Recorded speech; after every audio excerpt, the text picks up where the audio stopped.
오늘부터 이제 거시경제학 본격적인 얘기가 되겠죠. 케인즈 이야기. 그래서 587페이지에 케인즈 국민소득 결정 이론 보기로 합시다.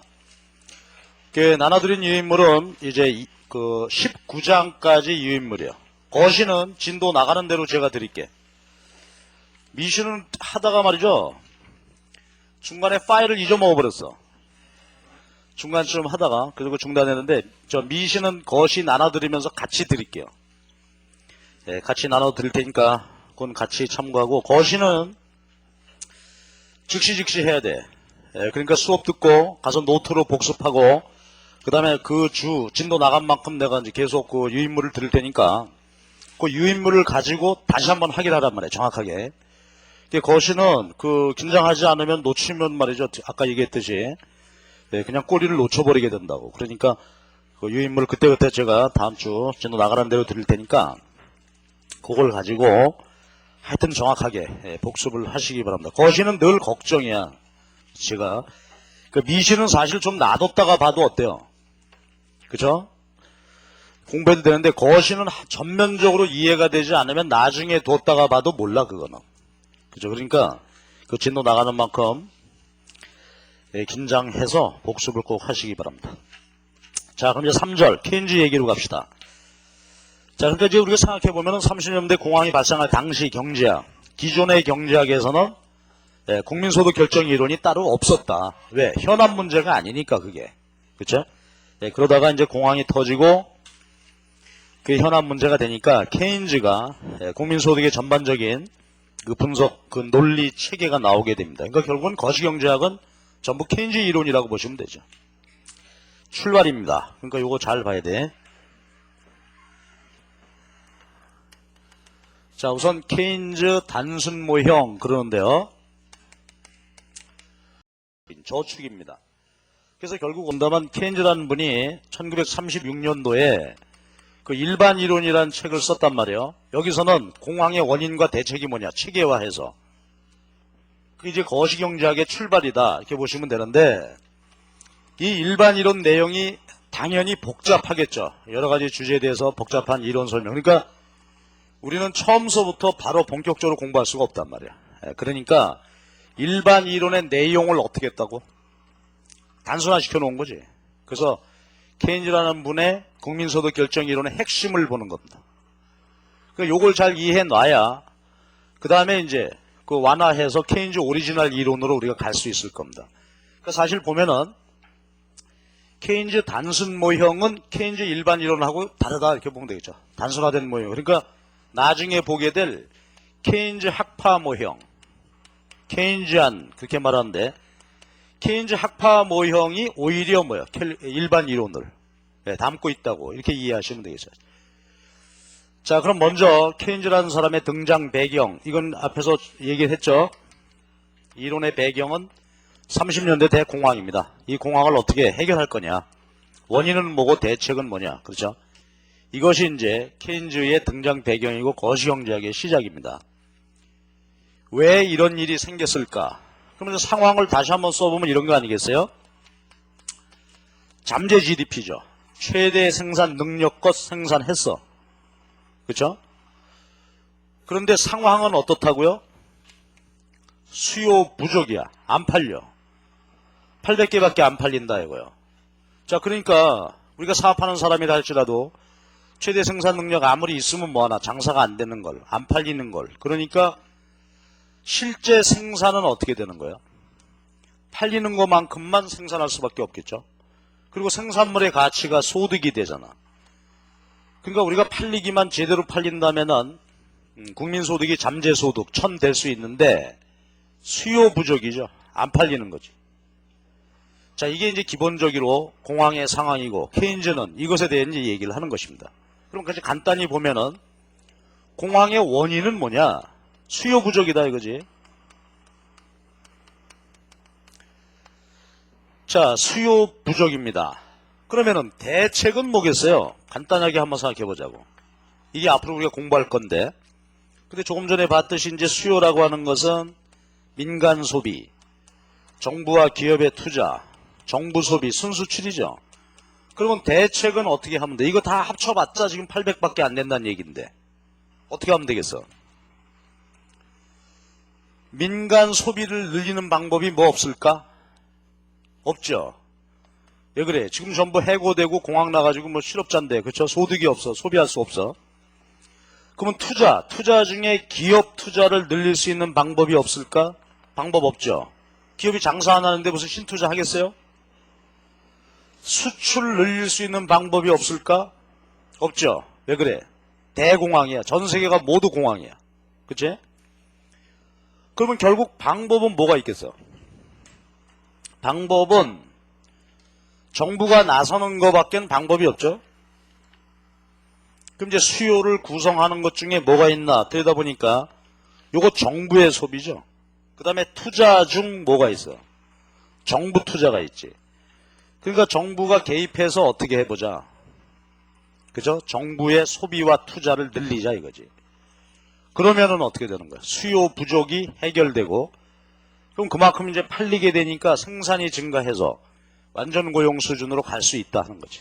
그치? 그러니까 대책은 뭐예요? 수요 확대죠. 수요 확대인데 민간 부분에서는 수요 증대할 수 있는 방법이 없다 이거지. 그러니까 결국은 정부가 개입하는 거지. 그러니까 이게 얼마나 이제 바뀌어지게 된 거예요? 그러니까 종전에는 우리가 앞에서 봤던 것처럼 명목임금의 신축성, 세이 법칙에 의해서 정부가 개입할 이유가 없단 말이에요. 그냥 놔둬도, 그죠? 아까 보니까 잠재 국민소득 수준으로 잘 되는데, 이제는 정부가 개입해야 돼요. 그리고 이제 세계 자본주의 흐름을 보면 2차 세계대전이 끝나고 난 다음에, 그때부터는 모든 자본주의 국가들이 전부 케인즈적으로 정부 개입하게 되는 거란 말이에요. 그러니까 그때서부터 이제 자본주의 성격이 바뀌었다 이거죠. 수정 자본주의, 혼합 자본주의. 그리고 이제 거시경제학이 여기에 바탕을 두고 이제 발전하게 되는 것입니다. 자, 이것이 이제 케인즈 이론의 등장 배경이고 이 사람의 기본 인식이다 하는 얘기입니다. 자, 그럼 이제 588페이지 두 번째로 케인즈 단순 모형의 기본 가정 해놨는데 여기는 뭐 지금 얘기들 쭉 돼 있습니다. 한번 쭉 읽어보시기 바랍니다. 이게 수요 부족이야. 생산 능력은 충분하단 말이에요. 그래서 우리가 잉여 생산 능력이 존재하는 상황이다. 그러니까 결국은 수요가 증가하면은 잉여 생산 능력을 가동할 수 있겠죠. 실업자들 취업할 수 있지. 그래서 이것이 케인즈의 논리가 되겠습니다. 그러니까 아까 얘기했듯이 이제 막스처럼 무슨 사회주의로 이행된다? 그럴 이유가 없다 이거야. 정부가 좀 수고 노력을 하면은 잘 될 수 있다 하는 얘기죠. 자, 그러면 이제 이어지는 얘기가 그렇다면 결국은 케인즈 모형에서 국민소득의 크기는 무엇에 따라 결정이 되나? 수요의 크기죠. 그러니까 고전학파 분석은 노동시장이 핵심이고 케인즈 분석은 수요에 관한 분석이 핵심이 되겠지. 그렇죠? 그러면 이제 저기에 민간 소비, 투자, 정부 소비 이런 것들이 어떻게 결정되는 것이냐. 자, 요거 분석하는 게 이제 핵심이 되는데 근데 이것도 또 버겁다 이거예요. 전부 다 따지기가 힘드니까 19장에서는 이부문 모형이다. 이거야. 이부문. 그러니까 가계하고 기업만 있다. 그러니까 민간 소비하고 뭐만 보겠다. 민간 투자만 있는 경우로 놓고 분석을 일단 하고 그 다음에 이제 20장에서는 어떻게 해? 정부 부문도 들어오고 그렇게 되면 아까 정부 개입하는 문제 이것도 분석할 수 있겠지. 자, 그래서요. 이제 세 번째로 보는 것이 총 수요에 대한 얘기가 되겠습니다. 결국은 유효 수요가 생산과 소득을 결정하는 것이니까. 근데 우리가 가정하기를 이부문 모형입니다. 19장에서는. 그러니까 민간 소비, 그 다음에 민간 투자 이 두 개만 우리가 이제 먼저 살펴보고 그런 상태에서의 소득이 어떻게 되느냐 이렇게 이제 보시면 되겠죠. 자, 그래서 이제 먼저 민간 소비 수요입니다. 노테이션, 기호는 C로 쓰겠습니다. consumption. 자, 그럼 제가 지금부터 이제 하나씩 설명드리는데 요거 일일이 노트에다 잘 써놔야 돼. 여러분 제가 유인물 드렸다고 또 거기다 메모하는 건 안 된단 말이야. 그건 나중에 가서 복습 자료로 쓰고 노트는 요대로 해야 돼. 자, 우선 이 얘기입니다.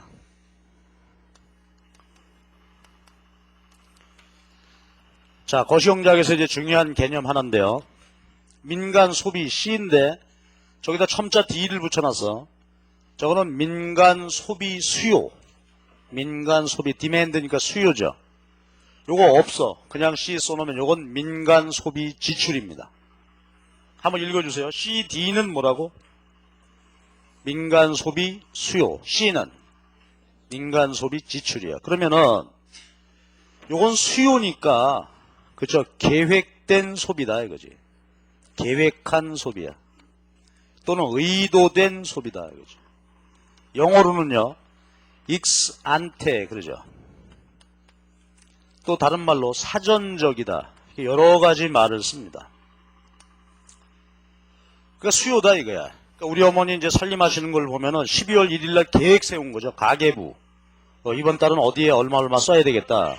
계획해 놓은 거야. 요거는 뭐겠어요? 12월 30일 날 말일 날 가계부 결산한 겁니다. 실제로 어떻게 됐냐.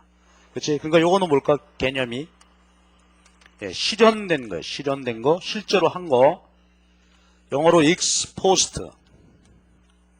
사후적 개념이다 이거지. 자, 그런데 거시경제학에서 이걸 어떻다고 보겠다고? 이꼴로 보자 이거지. 왜냐하면 소비라는 것은 말이죠. 아까 우리가 네 가지 그 수요가 쭉 있었는데 그 중에서 안정적 변수입니다. 소비라고 하는 것은 소비자들이 대개 의식주와 관련된 생활 활동이니까 대개 계획한 대로 집행한다 이거지. 다른데 소비 수요와 소비 지출은 다른데 실제에 있어서 같다. 계획한 대로 하더라 이거. 그래서 정확히 쓰려면 C, D 써야 되겠죠. 근데 같다고 보니까 안 써 그냥. 그러니까 이제 책을 읽고 이렇게 할 때 C 기호가 나오면 요게 수요를 얘기하는 건지 지출을 얘기하는 건지 그죠? 살펴봐야 되겠죠. 요게 민간 소비 수요입니다. 자, 그럼 이제 두 번째로 말이죠. 절대 소득가설 이렇게 써놓고 봅시다. 그러면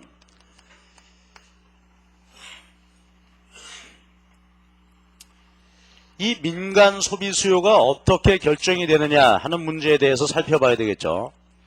근데 아까 보면은 저 네 가지 수요 중에서요. 민간 소비 수요 비중이 가장 커요. 한 60% 정도가 된다고. 총 수요 중에서. 굉장히 많은 비중이지.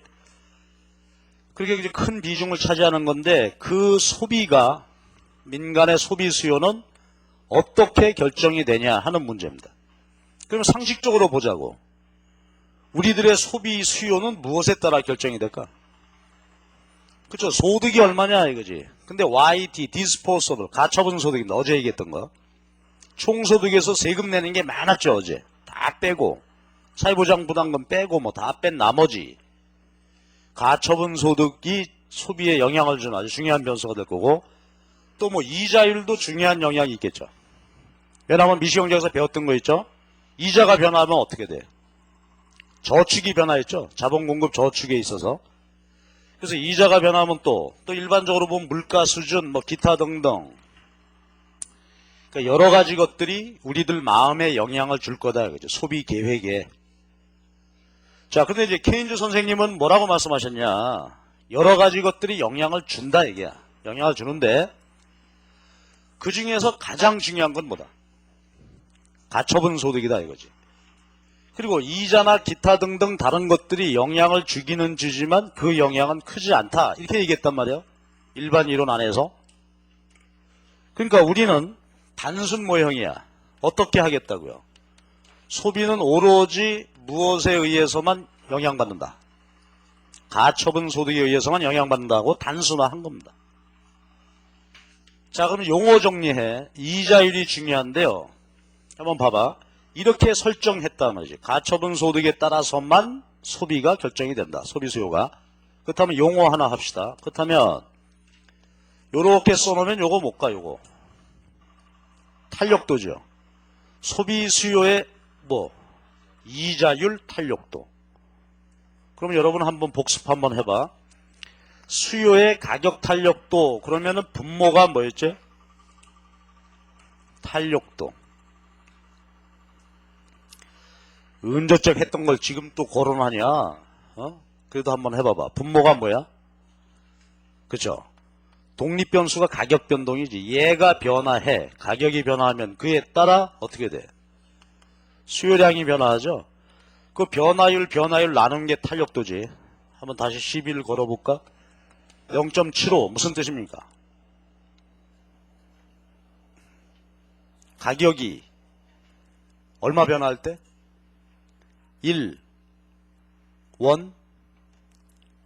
1원이라고 하는 자들이 많죠. 1%, 그치? 가격 1% 변화할 때 수요량이 0.75% 변화한다, 이게. 자, 이걸 염두에 두고 한번 봐봐. 그렇다면 소비 수요의 이자율 탄력도는 뭘까? 분모가 뭐가 되겠습니까? 수요의 가격 탄력도, 소비 수요의 이자율 탄력도. 그러니까 그렇죠? 이자율이 변화할 때 소비 수요가 얼마 변화하겠냐? 이게 탄력도 되겠죠? 답해 주세요. 0.5 무슨 뜻이야? 이자율이 1% 변화하면 소비 수요의 크기는 0.5% 변화한다. 이거란 말이죠. 예, 그래서 소비 수요의 이자율 탄력도라는 게 이건데, 그렇다면 여러분, 소비 수요의 이자율 탄력도가 얼마야? 우리가 이렇게 가정했다면 이자율 탄력도 얼마다? 0이죠. 그러니까 단순 모형에서는 가처분 소득에만 의존한다. 소비 수요가. 그렇게 가정했으니까 소비 수요의 이자율 탄력도는 얼마인 모형이다? 0이다. 근데 아까 얘기했잖아. 케인즈 오리지널. 케인즈 교수님은 원래는 뭐라고 얘기했다고? 0이 아니죠. 0이 아니고 뭐라고? 작다 이거지. 그러니까 소비 수요의 이자율 탄력도가 어떻다? 작다. 케인즈는 원래는 작다. 근데 우리는 단순한 모형이니까 어떻게 돼서 아예 영향 안 주는 걸로 취급하는 거죠. 그치? 그래서 현실적으로나 케인즈 스스로나 소비 수요의 이자율 탄력도가 0은 아니야. 즉 이자율이 변하면 어떻게 된다고? 소비 수요가 변화한단 말이죠. 그러나 단순 모형에서는 단순화 가정이지 0이다라고 가정하자. 이게. 됐죠?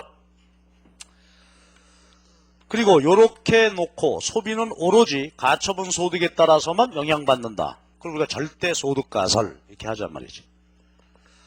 자, 그럼 이제 구체적으로 가봅시다. 그러면 구체적인 모형. 자, 케인즈 경제학의 특징은 정확하게 수리적으로 표현한다는 얘기입니다. 이게 절대 소득 가설 모형입니다. A 플러스 B의 YD. 그럼 이제 여기서 하나씩 다 정리를 해놔야 되지. 그러니까 민간 소비 수요는 절대 소득 가설이다. 즉 가처분 소득에 따라 결정된다. 그랬는데 A, B, Y, D에 대해서 봐야죠. 우선 A를 한번 잘 들여다보실래요? A는 뭘까요? 그 성격이 가만 보면 어떤 상수값이죠. 그런데 이건 뭐냐면 가만 들여다보면 가처분 소득이 0이어도 어떻게 된다? 이만큼은 소비할 수밖에 없다. 이게. 그렇죠? 이거 기초 소비, 절대 소비. 그렇잖아요? 소득이 없다고 뭐 굶고 앉아 있을 수는 없다 이 말이지. 그러니까 만약에 소득이 제로라면은 기초 소비, 절대 소비만큼 어떻게 했다는 걸까 이거?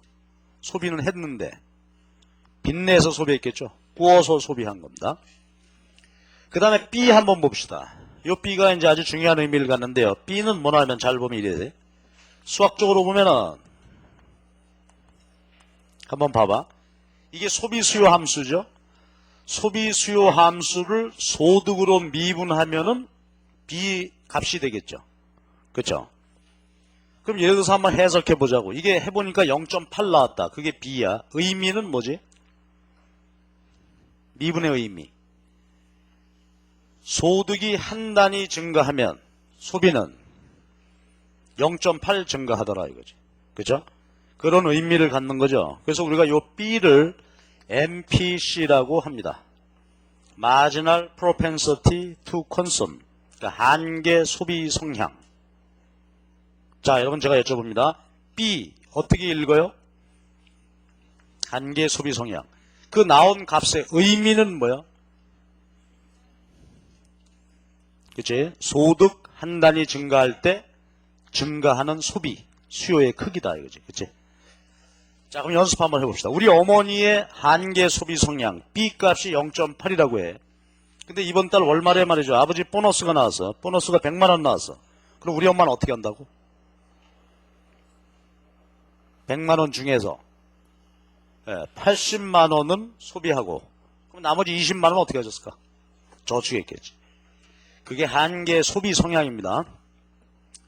한계 소비 성향 B. 근데 이제 케인즈 교수님은 얘기합니다. 근데 이 한계 소비 성향이라고 하는 것은 보통 경우 1보다는 작고 0보다는 클 거다. 이게 일반적 소비 심리다. 수긍할 수 있습니까? 나도 그럴 것 같다. 여러분이 말이죠. 누구한테 이성 친구를 소개받았습니다. 특히 여학생이 남학생을 소개받았는데 이놈이 한계 소비 성향이 1인 놈이야. 어떤 놈입니까 얘? 1이면 어떤 놈이지? 그죠? 돈 보면 보는 대로 다 쓰죠. 얘 계속 만나야 돼 말아야 돼? 연애할 때만 만나지 뭐. 그렇죠. 이놈하고 결혼하면 야단이죠. 너 몰랐냐? 뭐 결혼한다며. 월급 봉투는 어디 가느냐? 나는 원래 한계 소비 성향이 1인 놈이야 나는. 근데 연애할 때는 괜찮겠지? 자, 만났는데 이놈이 한계 소비 성향이 0이야. 얘는 어떻게 해야 돼?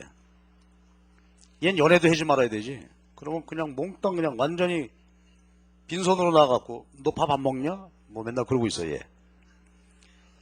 그러니까 보통 사람의 경우는 어떻다고요? 0보다 크고 1보다는 작을 거다. 근데 보통 따져보면은 이게 보통 0.6 사이에서 왔다 갔다 합니다. 그럼 예를 들어서 현실적으로 0.6 그럼 무슨 뜻이라고? 한 번만 더. 전 세계 모든 사람들이 대개 어떻더라? 소득이 증가하면 60%는 소비하고 40%는 저축한다. 그 뜻이지. 자, 그 다음에 마지막이 이제 가처분 소득이죠. 가처분 소득은 이제 어제 우리 그 국민소득 개정 쭉 본 걸 보면 총소득에서 여러 가지 세금을 뺐었죠. 어제 보면 뭐 개인소득세 뺐지, 법인세 빼죠, 그 간접세 빼지, 그런 각종 세금을 빼야 돼, 세금. 그런데 앞으로 이제 우리 분석할 때는요, 세금은 크게 두 가지만 놓고 하겠습니다. T0와 TY.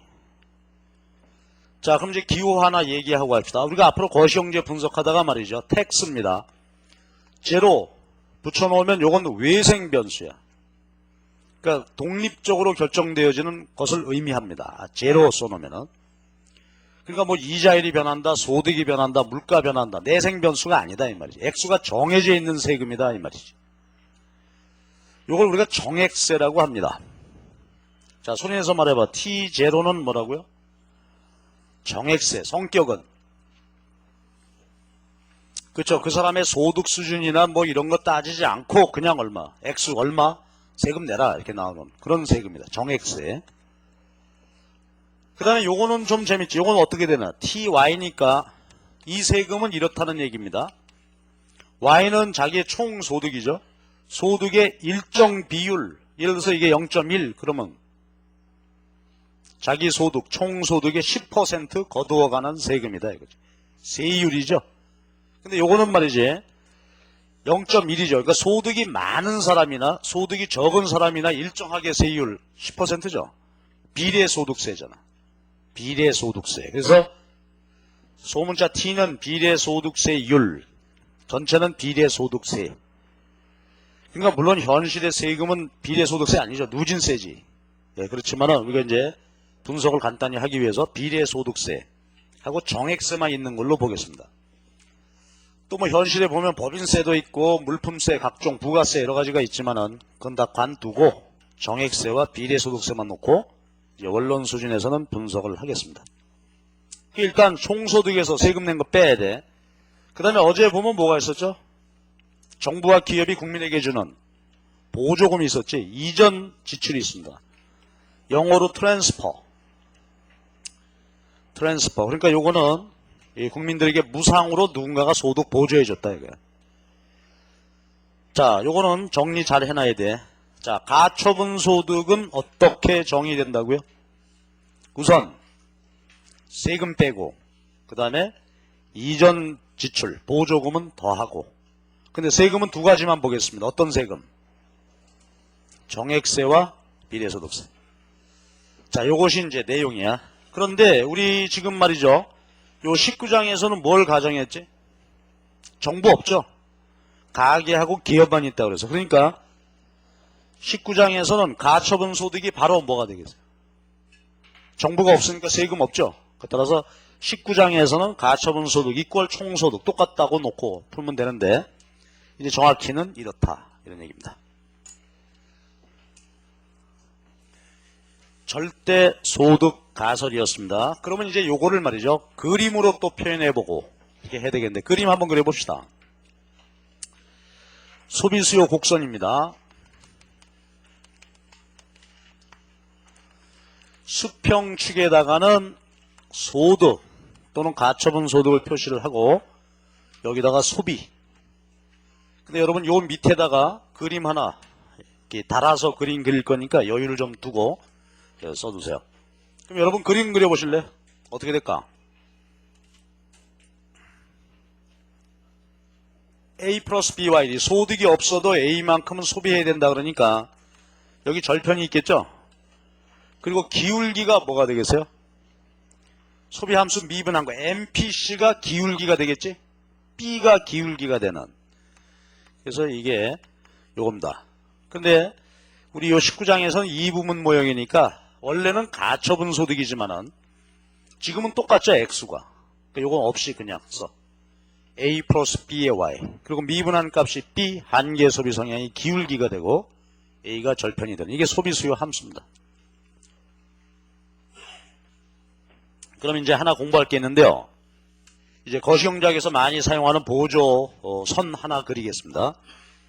요 XY 평면에다가 45도 보조선을 한번 그려봅시다.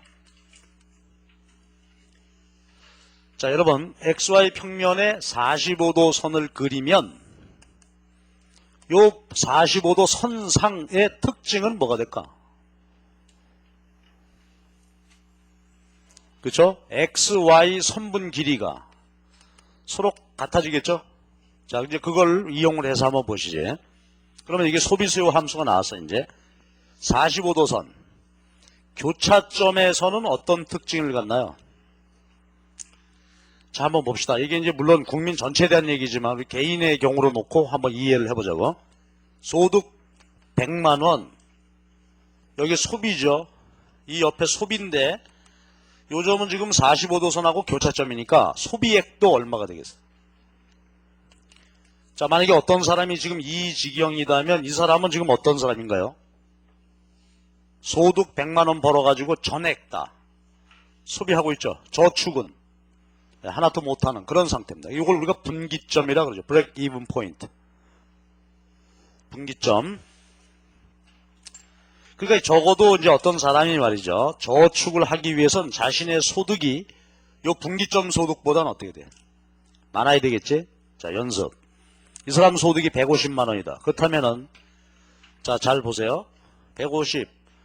여기서 이 길이하고 이 길이가 같죠? 그러니까 여기가 이제 150만 원이 되는데 소득이 150일 때 이 사람은 얼마 소비해요? 150만 원보다는 적게 소비하죠. 예를 들어서 여기가 120만 원이라고 하자고.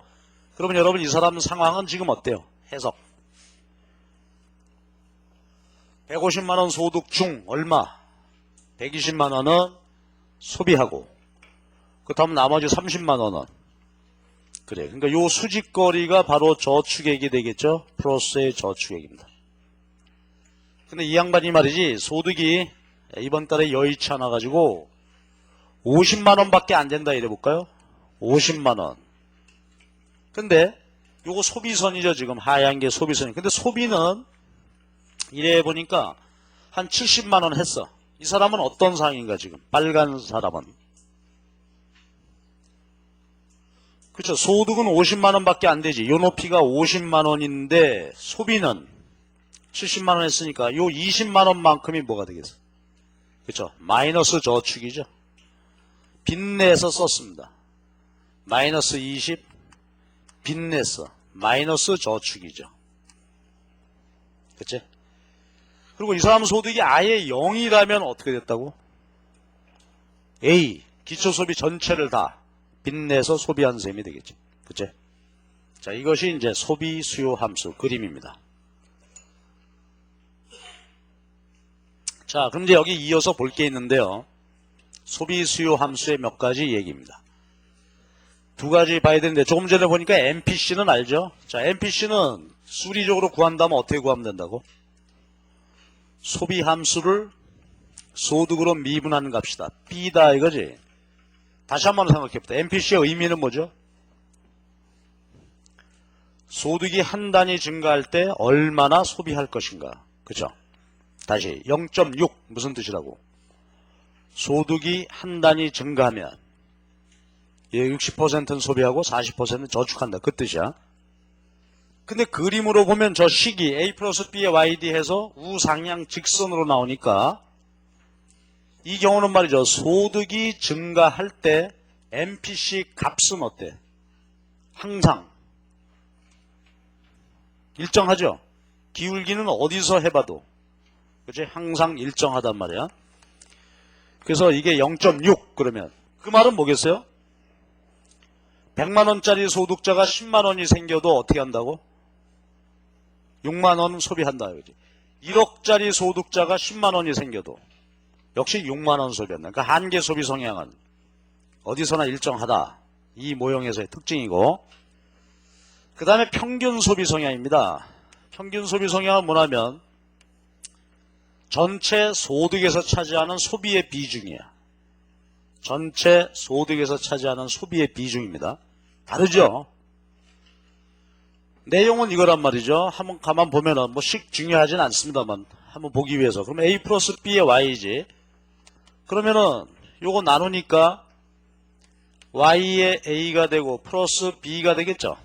그러니까 여러분 한계 소비 성향은 요걸 가만히 보니까 B는 상수지만 요거 어떻습니까? 소득이 증가함에 따라서 평균 소비 성향 이 값이 계속해서 어떻게 돼? 줄게 되죠. 그러니까 이 경우는 소득이 증가할 때 어떻게 된다고? 얘는 계속해서 평균 소비 성향은 줄겠습니다. 그치? 그림으로 보면 또 이제 이런 얘기죠. 우리가 미시에서 참 많이 했으니까 한번 보시지. 평균치는 어떻게 구해? 그림으로 구한다면? 그치? 원점 직선의 기울기죠. 근데 평균치가 어떻게 돼요? 소득이 증가할수록 계속해서 감소하지. 줄어들게 되고. 그런데 한계치는 뭐예요? 한계치는 요곳에 기울기죠. 근데 기울기는 어디서 재봐도 어때? 항상 일정하지. 그래서 한계 소비 성향은 소득이 변화해도 일정 불변이고 평균 소비 성향은 계속해서 줄게 되고 그런 특징이 있고요. 그 다음에 양자의 관계를 보면 어떻게 될까? APC, MPC의 관계. 어느 쪽이 크다 작다? 뭐 여기 나왔습니다만 얘는 B고 얘는 이거고 그러니까 항상 어느 값이 커?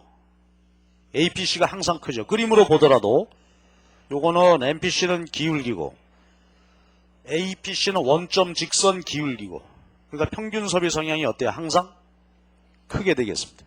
항상 크고 소득이 증가할 때는 감소하고. 자, 그래서 요것이 케인즈 모형에서 절대 소득 가설이었습니다. 자, 근데 이제 한 개 더 볼 게 있어요. 케인즈 절대 소득 가설에 이어서 볼 수 있는 게 케인즈가 얘기하는 저축 함수입니다. 아주 중요한 얘기 또 나왔는데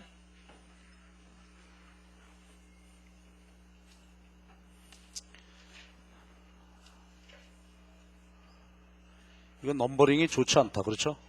자, 저축 가설이고 그 다음에 이거 이제 저축 함수입니다.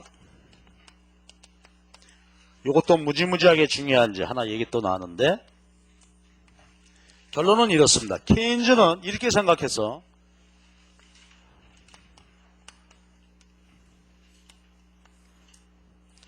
이게 케인즈의 저축 함수입니다. 케인즈의 아이디어. 그럼 이거 의미를 한번 생각해 보지. 저축, 우리 어머니다. 우리 어머니가 이렇게 살림하신다 이거야. 케인즈가 볼 때 사람들의 행태. 자, 해석해 봐봐. 우리 엄마는 어떻게 살림한다고 그러니까? 아버지가 월급 받아왔어요. 그럼 세금 다 떼고 가처분 소득이 있으면 어떻게 한다고? 소득이 있을 때 우리 엄마는 케인즈적으로 생활한다. 그렇게 놓고 보면은 소비부터 먼저 해요? 저축부터 먼저 한다는 거예요. 그렇죠? 소비를 먼저 하고 남는 게 있으면 저축한다 이게. 그렇죠? 그래서 케인즈는 저축을 잉여로 보았다. 나머지다. 소비한 나머지가 저축이다. 그러니까 일단 소비부터 해. 일단 소비부터 하고 남는 게 있으면 저축을 하는 것입니다. 일단 정리부터 합시다. 그러면 어떻게 된다는 거냐. 가처분 소득이니까. 근데 지금 우리 여기서는 이 부분 모형이니까 가처분 소득, 총소득 같다 이거예요. 그럼 소비인데 A 플러스 B의 Y죠. 이게 소비야. 그래서 식을 정리해보면 어떻게 됩니까? 마이너스 A 플러스 1 마이너스 B의 Y가 된단 말이야. 그죠? 케인즈의 저축 함수입니다. 그러니까 한번 다시 일반화시켜서 얘기해 본다면 케인즈의 경우는 소득에서 소비 뺀 나머지가 저축이다 이거야. 근데 케인즈에 따르면 소비는 무엇에 따라 결정이 돼요? 가처분 소득이지. 그러니까 결국은 저축도 뭐야? 가처분 소득의 함수다 이거지.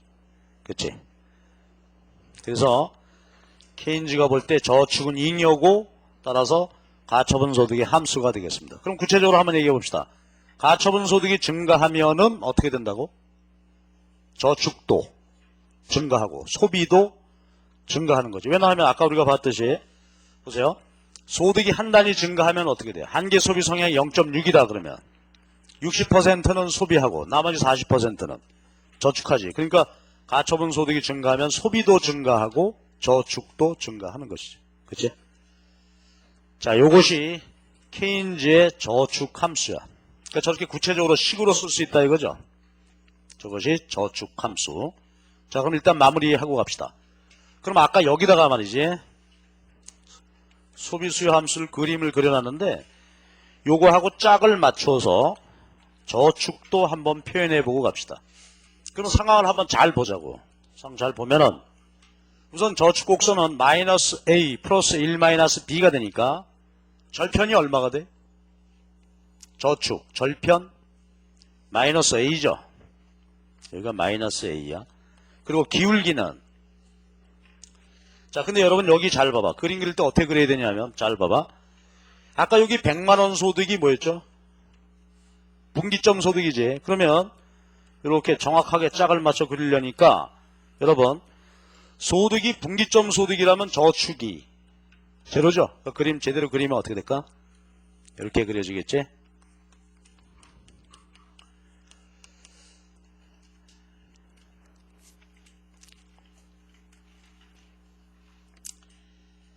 예, 그래서 보면 뭐 우리가 잉여다 저기서 나온 식을 그리고 그림 그림을 이렇게 짝을 맞춰서 보겠죠. 그러니까 아까 했던 거 다시 한번 여기서 확인합시다. 자, 소득이 제로이면 어떻게 된다고 아까 이야기를 기초 소비를 전체를 다 빚내서 소비할 수밖에 없죠. 마이너스 저축이고 소득이 분기점 소득일 때는 저축 못하지. 소득이 요거보다는 많아야 아까 봤던 것처럼 150만원 될 때 그때는 120만원 소비하고 150만원 전체 소득이고 그러니까 30만원 저축한다 그랬죠. 이 높이가 30만원 되겠지. 그래서 저축과 소비가 이렇게 대칭을 이루어서 우리가 이제 볼 수 있겠습니다. 자, 그렇다면 이제 이쪽으로 와서 이제 한번 봐봐. 여러분, 조금 전에 보면 MPC, APC가 있었는데요. MPC 우리말로 어떻게 읽었나요? 한계 소비 성향. APC는 평균 소비 성향이었단 말이지. 한계 평균 소비 성향. 근데 지금 가만 상황을 잘 보면 이 소득을 가지고 어떻게 둘 중에 하나죠. 지금 이 상황에서 소득 가지고 소비하든지 저축하든지 둘 중에 하나니까 그렇죠? 하나니까 참고로 생각해 보면은 한번 보십시다. MPS가 있겠지? APS가 있겠지? MPS는 뭘까? 한계 저축 성향. APS는 평균 저축 성향이죠. 그런데 여기다가 말입니다. 각각 더하면 그 값은 얼마가 될까? 그렇지. 1 되겠죠? 왜냐하면 주어진 소득으로 소비하든지 저축하든지 둘 중에 하나니까. 그렇죠? 그래서 한계 저축 성향과 한계 소비 성향을 더하면 1이 될 거고, 평균 저축 성향, 평균 소비 성향 더하면 역시 1이 될 거예요. 그치? 자, 그러니까 하나만 생각해 봅시다. APS는 그냥 이렇게 지나가면 되고요. MPS의 경우 그렇다면 아까 보니까 MPC는 얼마였어요? B지. 그렇다면 MPS는 뭐가 될까? 1-B다. 그러니까 아까 우리가 만약에 B가 0.6, MPC가 0.6, 그러면 MPS는 얼마라는 거야? 0.4. 아까 얘기했듯이 60%는 소비하고 증가한 소득에서 나머지 40%는 저축하고. 그렇죠? 합치면 1이 되는 관계가 있다. 이렇게 정리하십시다. 그래서 이것이 케인즈의 소비수요 함수, 절대소득가설, 그로부터 도출된 저축함수까지 살펴봤습니다. 자, 근데 이제 한 가지 얘기하고 지나갈 게 있어요. 뭐냐면 여기 한번 봐봐. 이게 이제 케인즈의 저축함수죠. 근데 제가 한번 여쭤볼게요. 복습 겸. 그렇다면 고전악파의 저축함수는 어떻게 될까?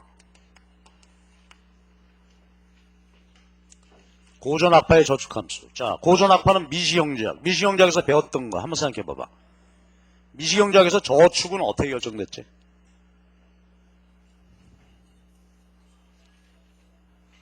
그죠? 생각나지? 저축은 뭐야?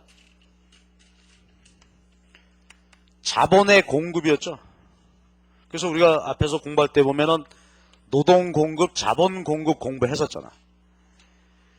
노동 공급은 주어진 시간, 14시간 주어져 있는데 이거를 뭐 여가로 쓸 거냐, 소득으로 쓸 거냐, 효용국대가 선택이다 이래서. 그러면 자본 공급, 저축은 어떻게 분석했죠? 아이디어. 그치? 주어진 소득 가지고 우리 어머니 살림한다고 그랬죠? 이 소득을 어디 쓴다고? 현재 소비할까, 미래 소비할까, 효용극대화 선택이다 그랬어. 근데 그때 현재 소비 한 단위의 가격은 얼마라고? 지금 1원 쓰는 것은 1원 쓰는 것이 아니라 이자까지 쓰는 거다 이거지. 그래서 현재 소비의 가격이 1 플러스 R, 이자율입니다. 그래서 그때 분석한 걸 보면 이자율이 오를 때, 그쵸, 어쩌고저쩌고 이제 분석했을 때 자본 공급, 저축이 어찌 된다고? 증가했었죠? 이게 미시형제학에서 요소 공급 분석했을 때 봤던 얘기다 이 말이야. 그러니까 자 봐봐. 고전악파 모형에서는 어떻다고? 저축은 무엇에 의해 결정이 돼요? 이자율이지. 그래서 이자율이 오르면 저축을 늘리고 내리면 줄인다 이거지.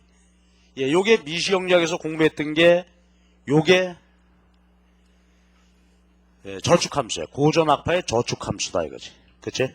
거시형제학에서는. 그러면 이제 정리 한번 하십시다. 그러면 자 고전악파의 경우는 이렇게 되니까 자 이자가 오르면 어떻게 돼요? 지금 보면 저축, 자본 공급량은 증가하지.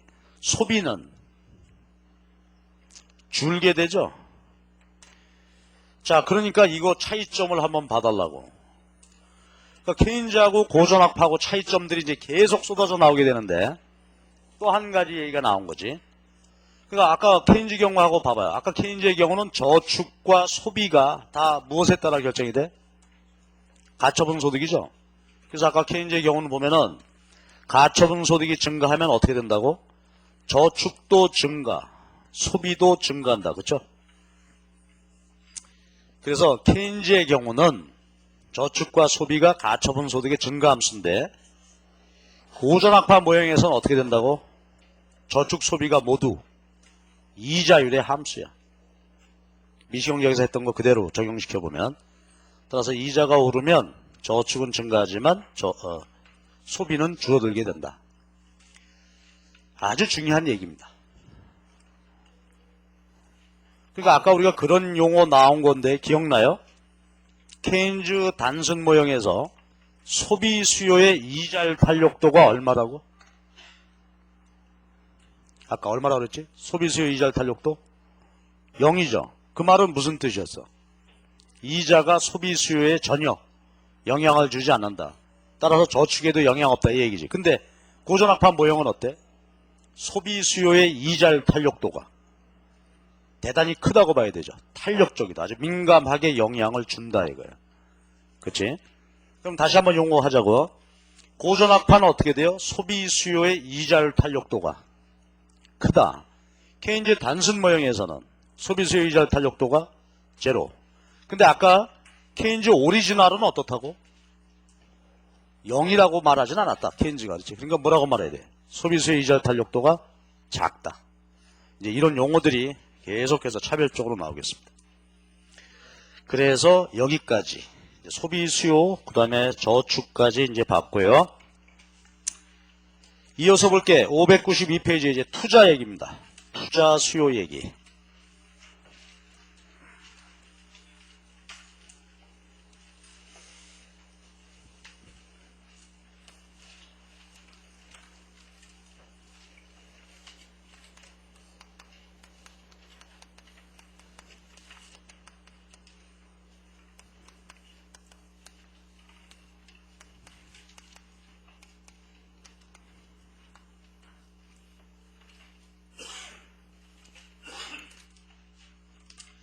자, 지금 이제 우리가 2부문 모형이죠. 저 왼쪽, 저 칠판 왼쪽을 지금 보시면 여기 총 수요를 구성하는 것은 4개야. 근데 우리가 지금 이 19장에서는 가계하고 기업만 있다. 정부 부분 빠졌어요. 이것만 보는 거죠. 그러니까 투자 중에서 정부 투자는 볼 거 없고 뭐만 있다. 민간 투자 수요만 놓고 얘기입니다. 그럼 이제 첫 번째 얘기인데 이렇다는 얘기예요. 자, 여러분 읽어주십시오. 아까 우리 소비에서 봤던 내용입니다. 요건 어떻게 읽는다고? 민간 투자 수요고, 요거는 민간 투자 지출이고, 그치? 자, 소리내서, 큰 소리내서 봐봐. 요건 뭐 어떻게 읽어요? 민간 투자 수요, 요거는 민간 투자 지출. 의미는 뭐죠, 요거? 요건 계획한 거지. 요거는 실현된, 그러니까 실제로 투자가 이루어진 것을 말하고요. ID는 계획한 투자를 말하고, 그죠? 그래서 투자 수요하고 투자 지출인데 이 경우는 어떻다고요? 같지 않는 게 일반적이다. 같으면 이상해. 같으면 그건 우연한 일일 뿐이고요.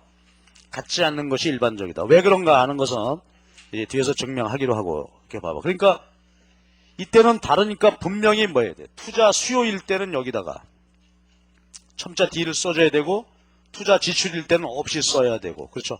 그러니까 노테이션을 다르게 표시해야 돼. 이때는 같으니까 그냥 노테이션 없이 썼고. 자, 그런데 일반적으로 보자. 그럼 기업들의 투자 수요에 영향을, 투자하고자 하는 마인드, 마음에 영향을 주는 것들이 있겠죠. 여러분 한번 상식적으로 봐봐. 뭐가 가장 큰 영향을 줄 것 같아? 기업 투자에. 투자하기 위해서는 돈을 대출받아야 되죠. 빌려와야 되지. 그치? 그러니까 이자율이 역시 중요한 변수가 되겠죠. 그 다음에 또 하나는 뭐가 있을까? 경기. 경기가 좋아야 어떻게 돼? 장사가 잘 돼서 매출이 늘어나고 그래야 어떻게 돼? 기계도. 그러니까 국민소득 수준이 되겠습니다. 경기. 국민소득. 그러니까 국민소득이 증가할 때는 매출이 증가하니까 투자도 많이 하려고 할 겁니다. 기타 등등. 그 이제 현실에 보면은 투자에 영향을 주는 거가 이자율, 그 다음에 경기 수준, 국민소득 수준 이런 것들이 투자에 영향을 줍니다. 그런데 케인즈 교수는 뭐라고 얘기했냐면 현실적으로는 이런 것들이 영향을 준단 말이야. 근데 이 영향이 어때? 크다, 작다? 이게 별로 크지 않다 이렇게 얘기했단 말이에요. 별로 크지 않다. 케인즈 오리지널 얘기입니다. 별로 크지 않다. 그러니까 우리 단순 모형에서는 이걸 아주 단순화시켜가지고 투자는 뭐다? I0. 아까 제로는 어떤 기호로 쓰기로 했지? 독립변수다. 외생적이다. 그러니까 이자율이나 국민소득이 변화한다고 변화하는 게 아니라 그냥 외생적 독립적으로 결정이 된다 이거지. 단순화 모형입니다. 이렇게 써놓고 우리는 요거를 독립투자수요 함수 그래.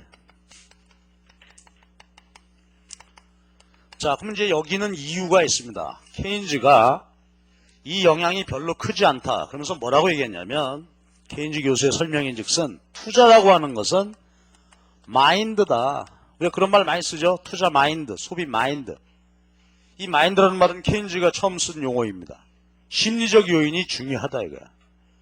그러니까 결국은 기업이 투자하는 데는 이자나 국민소득, 경기 이런 거보다도 더 큰 중요한 게 자기의 주관적 판단이다. 그래서 케인즈는 뭐라고 얘기했냐면 동물적 직관이라고 그랬어요. 동물적 본능. 야, 이거 하면 돈 벌겠다 싶으면 어떻게 되는 거야? 투자하는 거지만 야, 그거 해서 무슨 돈 되겠냐? 투자 안 한다 이거야. 그러니까 결국은 투자라는 것은 어떻게 이루어진다? 기업의 직관적 판단이다 이거야. 직관적 판단에 의해서 이루어지는 거다. 어때 여러분 동의할 수 있죠? 이런 얘기입니다. 어떤 사람이 만약에 여러분이 말이 지나가다가 야, 이건 내가 보니까 나도 이재에 밝은 사람이고 사업에도 관심이 있는데 이거 하면 틀림없이 돈 벌겠다 싶어. 녹아난다. 그러면은 이자가 아무리 비싸도 빌려다가 어떻게 돼요? 투자하겠죠. 또 어떤 경우는 돈 공짜. 요즘처럼 이자가 싸요. 그렇죠? 단군 일의 최저야 지금 이자가. 뭐 연 3% 4% 수준이란 말이야. 그럼에도 불구하고 우리 기업들이 투자해요 안 해요 요새? 안 하죠. 왜 안 하는 거예요?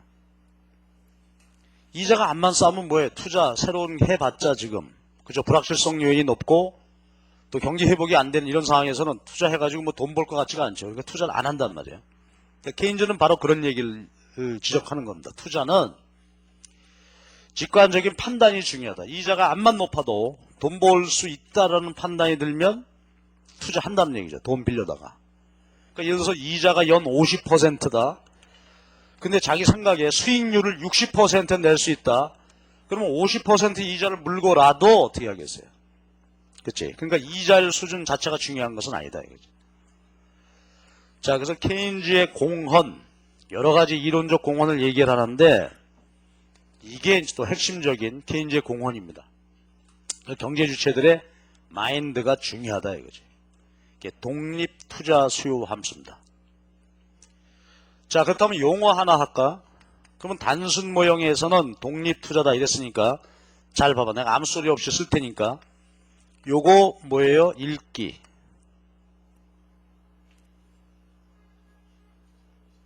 자, 그러면 요거는 뭐였지 아까? 요거 읽기. 아이고 맨 앞에 앉아서 지금 읽기도 안 한다 이거지? 읽기 해봐봐. 뭐야? 요거 옆에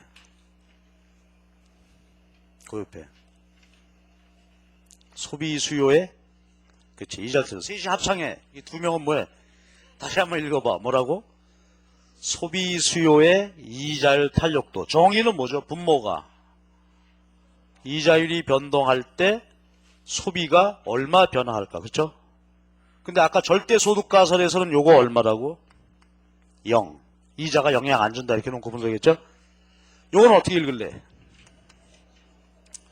소비 수요의 이자율 탄력도. 얘는 투자 수요의 이자율 탄력도. 이자율이 변화할 때 투자가 얼마나 변화하겠나? 여러분 이 모형에서는 얼마야? 투자 수요 이자율 탄력도. 얼마? 0이다 이거지. 0. 그래서 탄력도 제로. 그렇다면 이것도 그런 얘기야. 아까 소비에도 똑같은 얘기인데 그렇다면 케인즈 오리지널은 뭐라고 했어요? 케인즈 선생님 스스로는 투자 수요 이자율 탄력도는 크지 않다 이런 정도. 작다. 즉 별로 영향 안 받지 않는다 이런 얘기지. 근데 여기 지금 단순 모형에서는 아예 0으로 놓았습니다. 뒤에서 보겠지만 고전학파의 경우는 이 탄력도가 굉장히 크다고 본다. 자, 요것에 이제 용어 하나 또 했어요.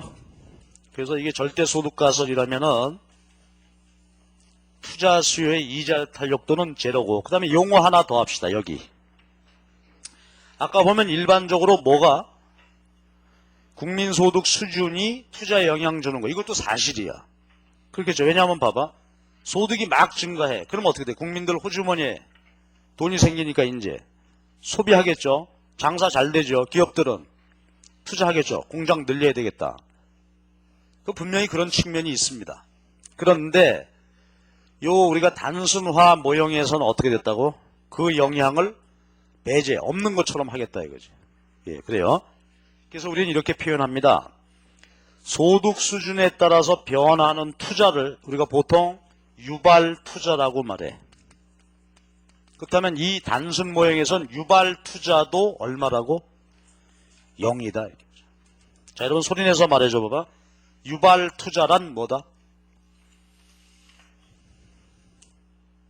국민소득 수준이 변화할 때 변화하는 투자를 유발 투자라고 한다. 근데 이 단순 모형에서는 어떻다고요? 유발 투자 제로. 근데 간혹 교과서에서는 이래요. 보통은 유발 투자, 시험 문제 같은데 유발 투자 그러면 바로 이걸 말하는 걸로 보면 되는데, 이제 어떤 책에서는 이자율이 변화할 때 변화하는 투자도 유발 투자라고 하는 경우가 있어요.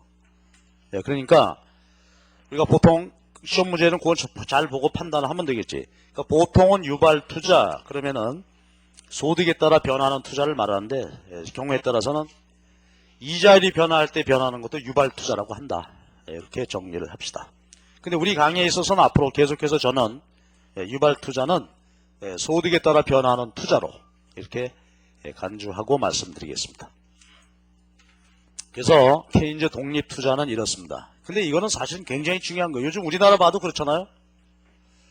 케인즈는 현실 또 심리적 요인 이런 거를 강조했다 하는 얘기인데 실제로 그렇다고요. 아까도 잠깐 얘기했습니다만 투자가 요즘처럼 이자가 싼데도 투자 안 한다 이거지.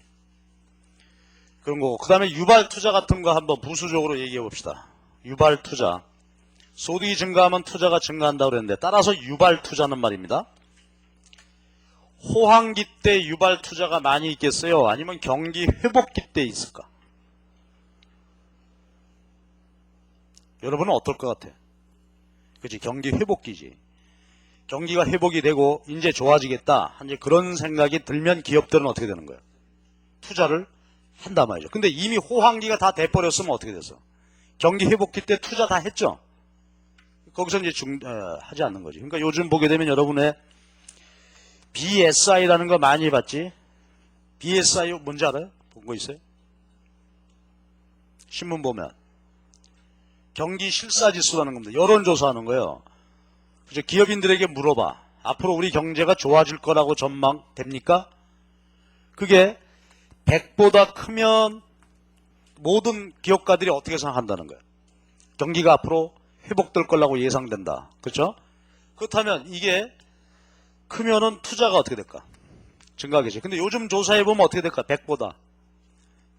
글쎄 당분간 좋아질 전망이 별로 보이지 않는다 말이죠. 그러니까 기업들은 어떻게 되는 거야? 투자를 안 하고 있는 거지. 그 이제 유발 투자 이제 그런 얘기가 되겠습니다.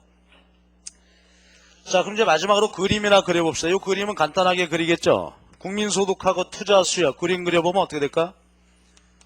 소득하고 무관하게 지금 투자되죠. 독립투자 수요 직관적 판단에 의해서 얼마 투자가 이루어지게 된다 이거지. 그러니까 유발 투자가 없는 걸로 봤으니까 투자 수요선은 수평선으로 그려지게 되겠습니다. 예, 그래서 우리가 말이죠. 케인즈 유효 수요 이론인데 두 가지 유효 수요에 대해서 살펴봤습니다. 요거 두 개를 이제 결합을 해서 국민소득 결정이 어떻게 되는지 볼 수 있겠죠.